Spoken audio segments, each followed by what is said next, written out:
Hello everyone, my name is Boško Dreljača.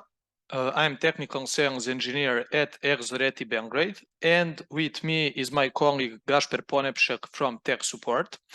First of all, I would like to welcome you all to today's workshop. Today's workshop is dedicated to P&ID engineering in software WSCAD ELECTRIX Rocket, and the main goal is for you to get familiar with it. This workshop is being recorded, and you will get the recording afterwards as well. At the end of the workshop, the survey will appear in your browser regarding your impression of this workshop. We would really appreciate your feedback, so please, if you could, fill it out. So, at this point, I'm about to start. First, I would like to say a few words about us. We are WSCAD Belgrade. We are present in 7 countries, have 9 partners, some of them being WSCAD GmbH, Copa Data, Exor International, Hilscher, Satec, GP Systems, and Realware. We are specialized in providing software and hardware solutions from world-leading manufacturers for industrial and energy automation and digitalization. Speaking in numbers, we have 12 employees, more than 1.2 million euros in revenues, and more than 500 customers in region.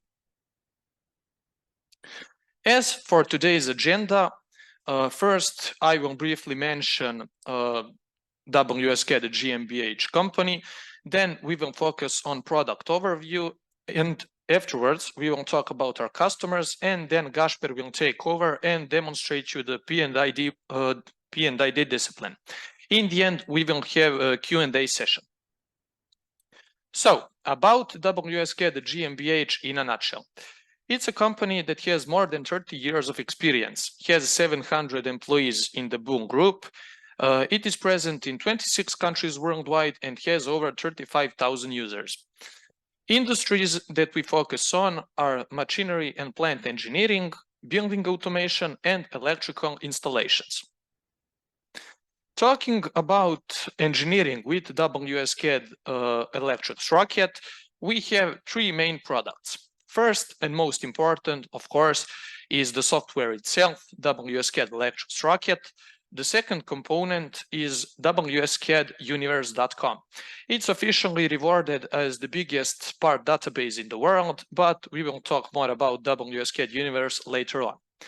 And the third component that I'm just going to mention briefly is we have applications, augmented reality applications for maintenance and for building automation. Going further, talking about engineering process with WSCAD, WSCAD database is in Microsoft Access. However, SQL and MySQL formats are also supported. Formats that are supported both for import and export are PDF, DVG, DXF, and Excel. And we are currently working on enabling BIM compatibility. Some of the interfaces that we can export to are Phoenix, Vago, Weidmiller, TIA Portal, Envent, Rital, etc. Speaking about the software itself, WSCAD ELECTRIX Rocket is electrical engineering software that covers 6 main disciplines, which you can see here. Those are electrical engineering, cabinet engineering, fluid engineering, electrical installation, building automation, and piping and instrumentation that will be the main star of today's webinar. Speaking further, I would like to mention electrical engineering discipline briefly. So this module is most commonly used. It focuses on classic electrical engineering. It involves creating single-line and 3-line diagrams, supplying power to the entire system, designing terminals, relays, and PLC functionalities. It also allows for the creation of comprehensive documentation, including cable lists and terminal lists. Speaking about piping and instrumentation, this discipline is used for creation of P&ID schemes. We have a measuring point manager that enables quick navigation between components of measuring points. It also enables searching, replacing, and modifying, as well as import-export of measuring points and automatic numbering of measuring points. You can also link P&ID measuring points with objects in other disciplines, and with symbols. Speaking about WSCADuniverse.com, as I mentioned, it's officially rewarded as the biggest part database in the world. It has over 2.1 million components from more than 400 manufacturers. Formats that are available are WSCAD, EDZ, DXF, DVG, and 3D Step. Also, there is E-class compatibility, and I would like to mention that our database is free of charge for manufacturers to add their parts. This contributes to average growth of more than 40% in users and more than 35% in manufacturers annually. Also, probably the most important thing I would like to mention here, WSCAD Universe is integrated in WSCAD ELECTRIX Rocket software. So it's pretty easy to use, it's intuitive. Here you can see some of our partners. I would like to mention Berliner Kindle, Bayer, Danfoss, Opel, Philips, Coca-Cola, AMD, ABB, etc. And at this point, I would like to pass a word to my colleague Gasper to demonstrate P&ID discipline to you. Thank you for your attention. Thank you, Boško. Yes, you can see this brewery project, and here you can see now you can see everything.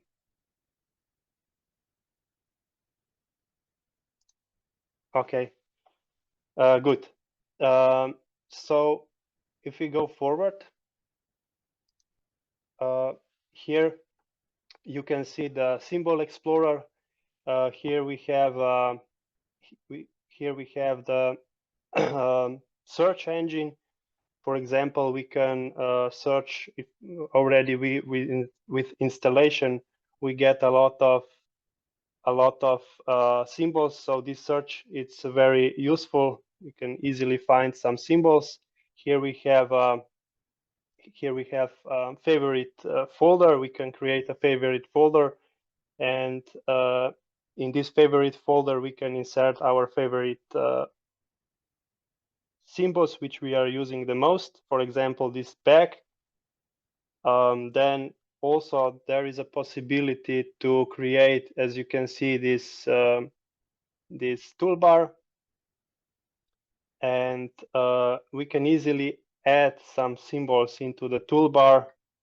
So for example, this valve, we can just insert it with right click and add to toolbar into P&ID. So we added just one more symbol.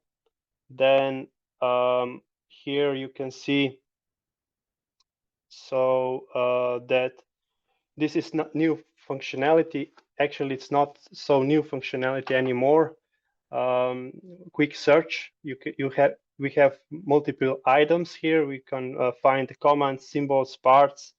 Later on, we will insert some parts from our part data management database.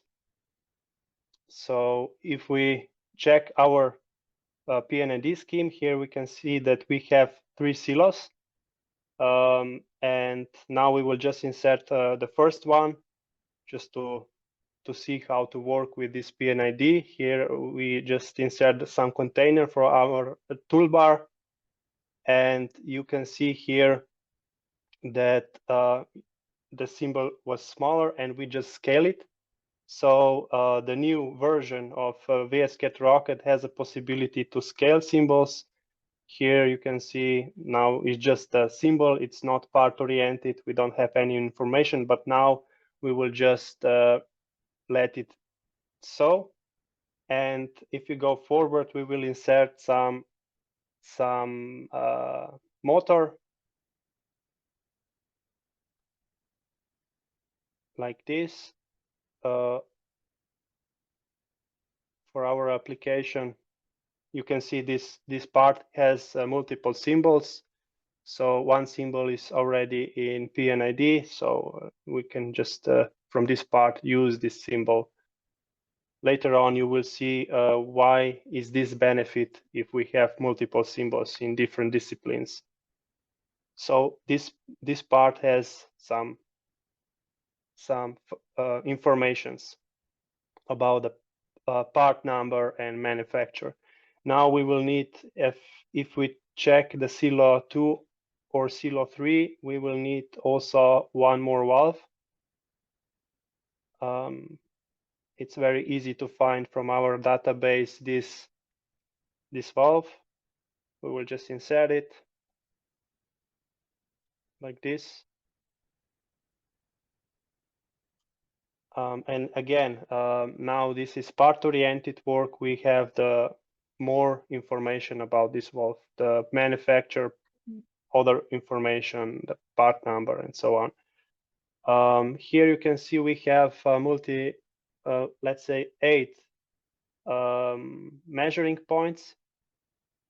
We just and we will just copy them because the number of these measuring points will be the same this silo, and the function, as you can see, are the same, and the identifier number, it's different. It's 002 and some dots. We will change that later on with some function. So right now we will just connect the single line like this. So all these single lines should be connected from measuring point to container.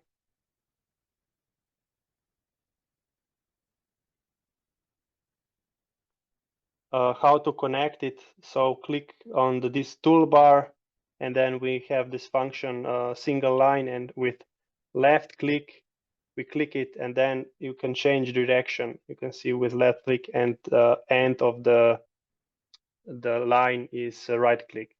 So now this is connected, and here you can see some empty space, function allocation, function assignment.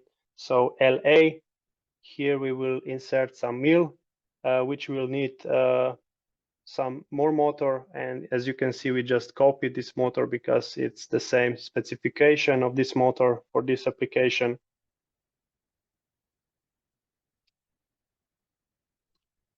And we will also copy one more measuring point, and here you can see we will manually just write the function SC, and identifier will be we will for now let it empty, and here we have also this mill from the toolbar. We will insert this mill. Now also this is the symbol oriented. We will not right now add any part.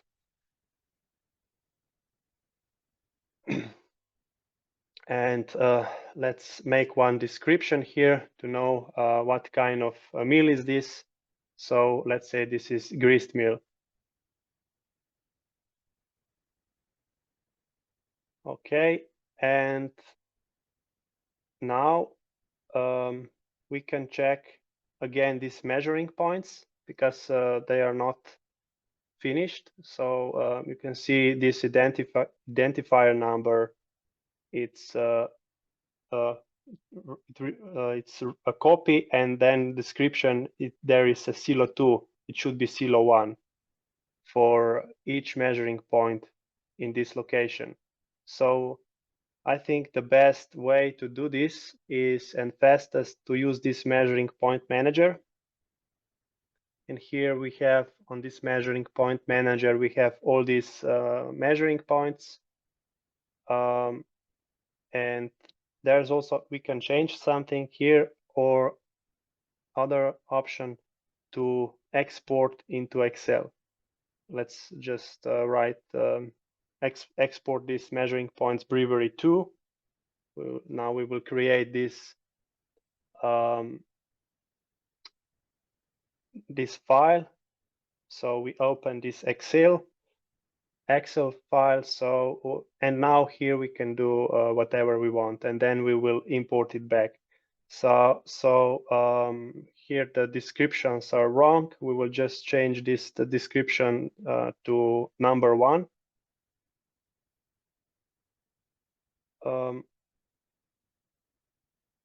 And again, here.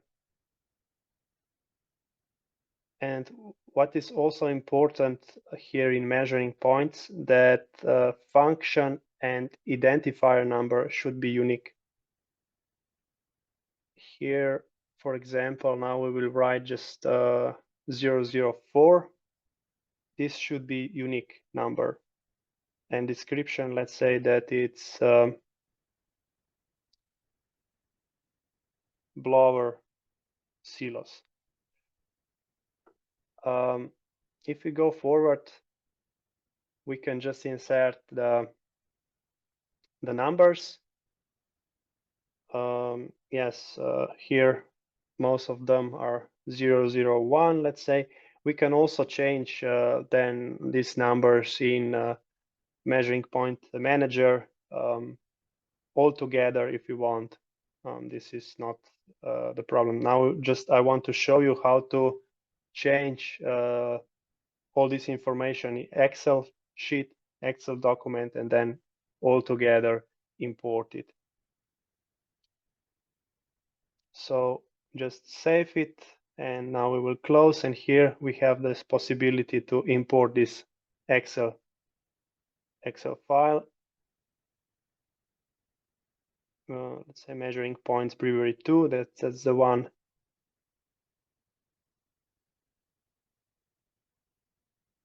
And now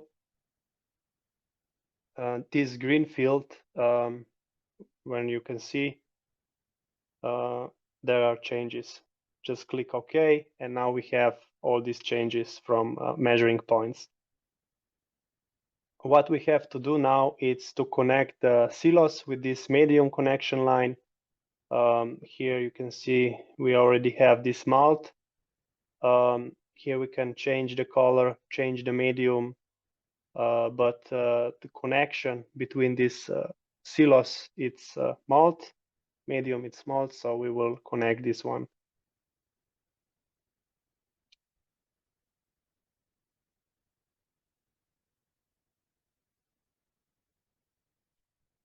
And this silo 2 will go through this grist mill.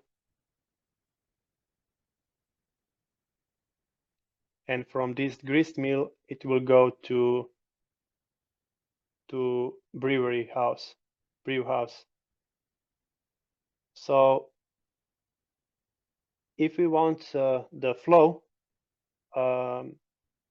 so here the motion in direction. So if we want some direction, we have also possibility to insert some symbols, and all these symbols you can see has a part here. And if we open our part management, we can find the proper part for our symbol now. Let's say it's piping, and then we have some component name, DN25, let's say that we have much more information about our pipe, let's say, and flow. That's how we can do this. Let's say that we finish with that part with mechanical engineering, and now when this is finished, we can connect two departments, mechanical engineering and electrical engineering. So if we open, you can see it's very well structured project. This seal 1, we have some electrical engineering, some electro schemes here in seal 1. If you go to the first page, here we have some sensors, and now we can just assign these measuring points, which we just created before and defined it, to our sensors. Just here, open the symbol, and here we have measuring points, and we can just select sorted measuring point functions. So I think this is the proper one. Again, we can do it with other sensor. Here we have this button measuring point texts, and here in this place we can add multiple measuring points, not just one. And for each symbol, for each element, we can add it. So let's say this is low level measuring point, and I think it's 002 from silo 1 to silo 1. Yes. And let's do just one more to see the process how to assign these measuring points to the sensors or some other symbols, elements in the project.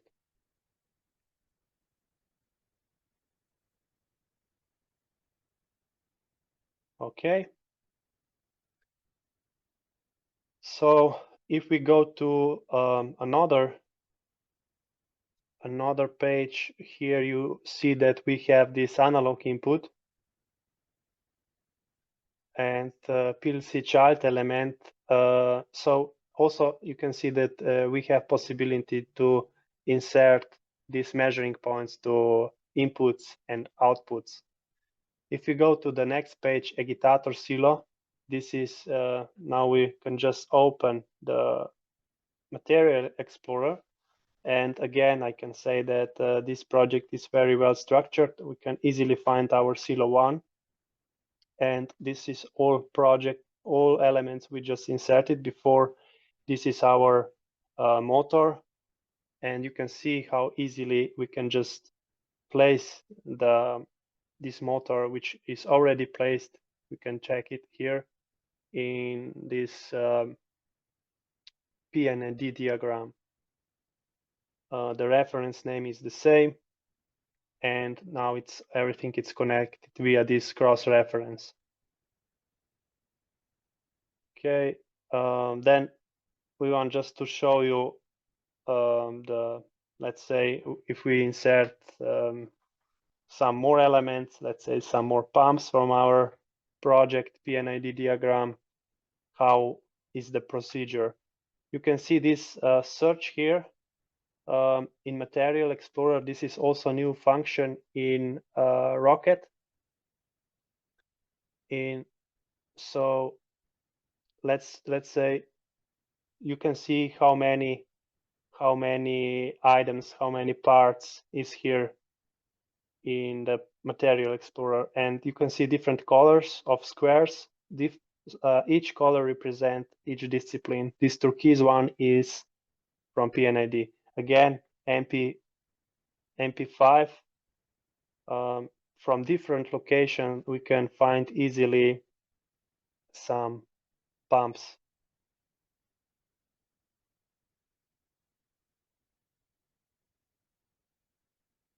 And then you can see we have different locations.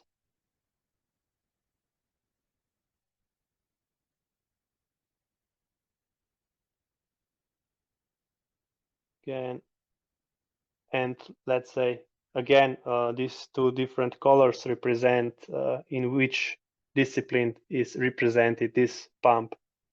So right now you can see it's also in electrical engineering.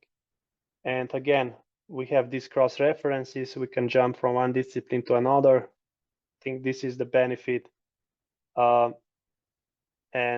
yeah, now we can just insert that. You will know that it's also possible to insert to different elements, not just to sensors, these measuring points, especially if you have some drive, you have multiple measuring point, you can assign multiple measuring point to one drive. So just to see that it's possible, maybe we can show you like this.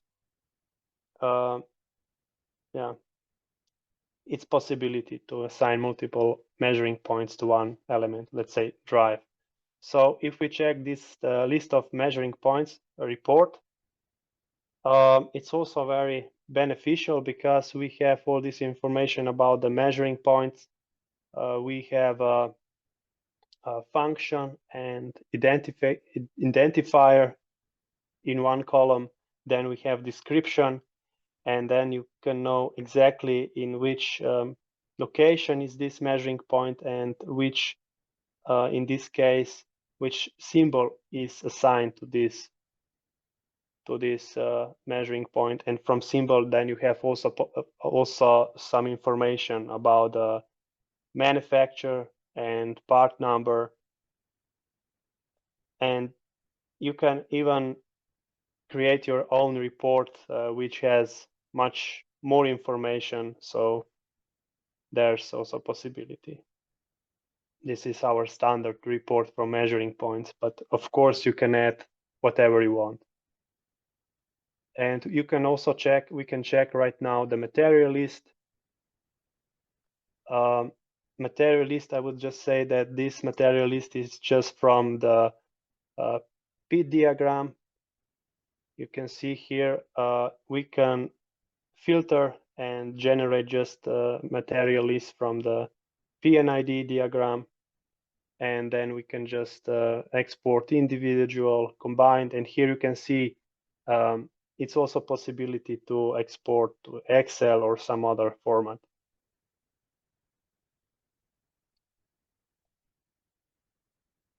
So here, then you have all the names of the items, the elements on the scheme, then reference names, and then if you go to some other page, there is some part number and manufacturer where we assign, if of course we can assign to all symbols the parts. And this, there you have sheet and path, and then you have exact location of each element, you can see.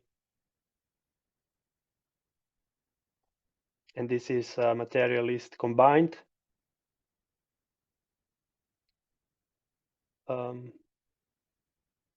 Okay, and for the end, we can just export the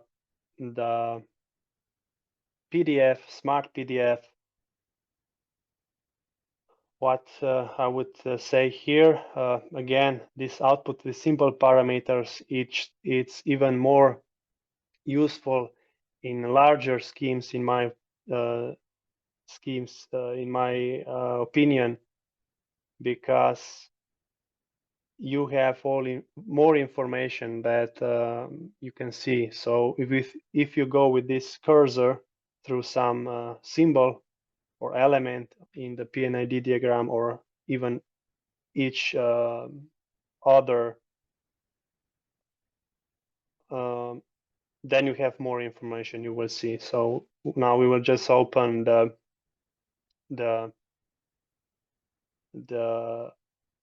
PDF, this smart PDF. Now here you can see on the right, we have this structure. It's defined for this this project, first page of cover sheet. And then here, overview, we can directly jump to our P&ID diagram like this.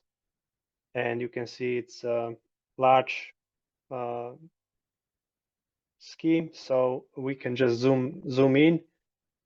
And what I was talking about is this function. If we go with this cursor through some measuring point, for example, like this, we have more information. So this is, I think, very beneficial.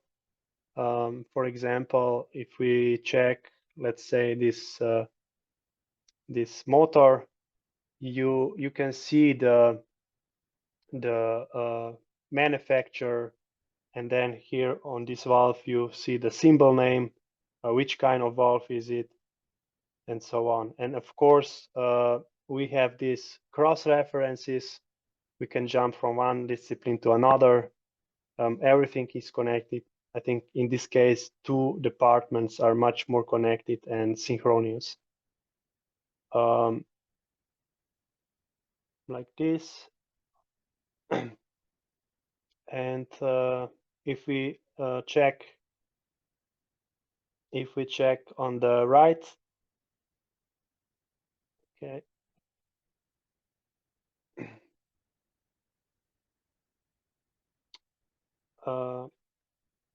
yes, on the right we have also these material lists. So we can generate multiple reports. We can make our reports so they are, you know, not standard. You can create your own report by your own. What information do you need? So you can just insert some more column if you want some more information. And for now, I think this is it. Maybe we can go back to you, Bashko. Thank you, Gasper, very much for your demonstration. I will share my screen at this point, and we can start our Q&A session. So let's check if there are any questions. Is my screen shared? Yes, it is. Okay. Yes. So we have a few questions at this point. First question that we have is, can we change symbol size? Yes, we can change symbol size with this new version Rocket. It's possible to scale the symbols with short key S. You can scale it up, and so. Okay. Do you perhaps want to show it, or do we just proceed? We showed it in. Yes. Okay. I think it was inside. Okay. Okay.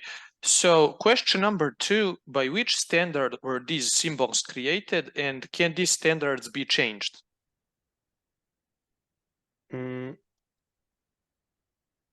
The symbols were created. So we can check the main standard of this library is ISO 10628, and all these symbols in WSCAD are drawn according to standard IEC 60617. So in P&ID we have this one standard 10628, and all these symbols within this library are also designed according to this IEC standard. Okay. So next question we have, what would you highlight as the most significant advantages within this discipline? First of all, you can create your own workspace. You can create your own toolbar. Then you can add these symbols to your favorite toolbar. And what is the most beneficial, that you can connect multiple departments. So with these connections, in our case, what we did it, we use this P&ID scheme in electrical engineering, and now you have these connections. And at the end, also, I think it's beneficial that you have this possibility output with symbol parameters, that you have much more information.